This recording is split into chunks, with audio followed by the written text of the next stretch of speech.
अपने शहर की लेटेस्ट खबरों के लिए न्यूज को सब्सक्राइब करें और बेल आइकन को दबाएं।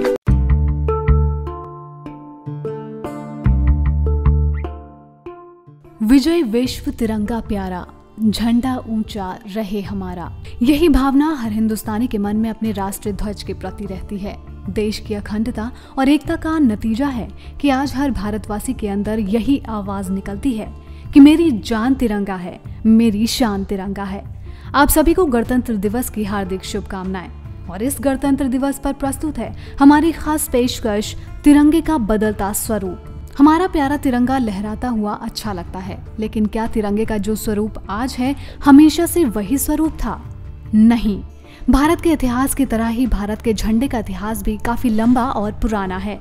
आज जिस तिरंगे को हम सम्मान की श्रेणी में सबसे ऊपर रखते हैं, उसका स्वरूप शुरुआत से ऐसा नहीं था।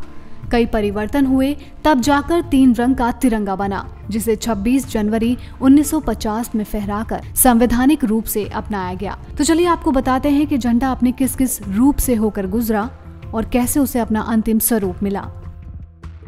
पहला राष्ट्रीय ध्वज 7 अगस्त 1906 को पारसी बागान चौक, कलकत्ता में फहराया गया था, जिसे अब कोलकाता कहते हैं। इस ध्वज को लाल, पीले और हरे रंग की क्षैतिज पट्टियों से बनाया गया था। दूसरा ध्वज पेरिस में मैडम कामा और 1907 में उनके साथ निर्वासित किए गए कुछ क्रांतिकारियों द्वारा फहराया गया था।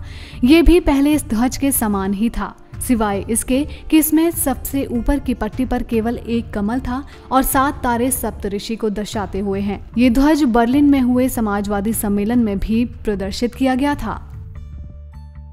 तीसरा ध्वज 1917 में आया, जब हमारे राजनीतिक संघर्ष ने एक निश्चित मोड़ लिया।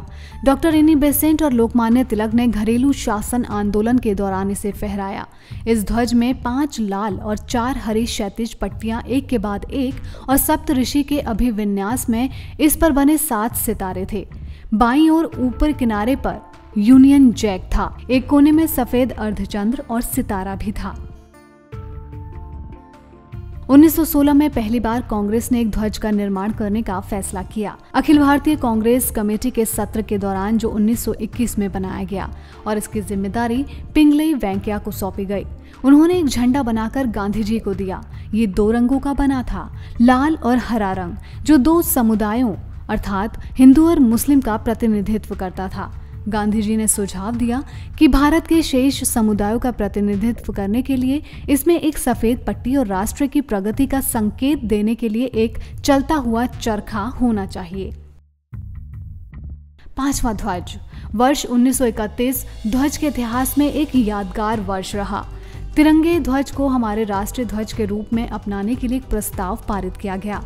ये ध्वज, जो वर्तमान स्वरूप का पूर्वज है, जिसमें केसरिया सफेद और मध्य में गांधी जी के चलते हुए चरखे के साथ बना हुआ था और नीचे हरे रंग की पट्टी थी।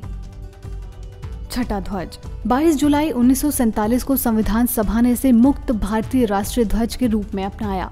स्वतंत्रता मिलने के बाद इसके रंग और उनका महत्व बना रहा। केवल ध्वज में चलते हुए चरखे के स्थान पर सम्राट अशोक के धर्म चक्र को दर्शाया गया और आखिरकार हमारे स्वतंत्र भारत को अपना तिरंगा मिला, जिसे आज हम गर्व से लहराते हैं।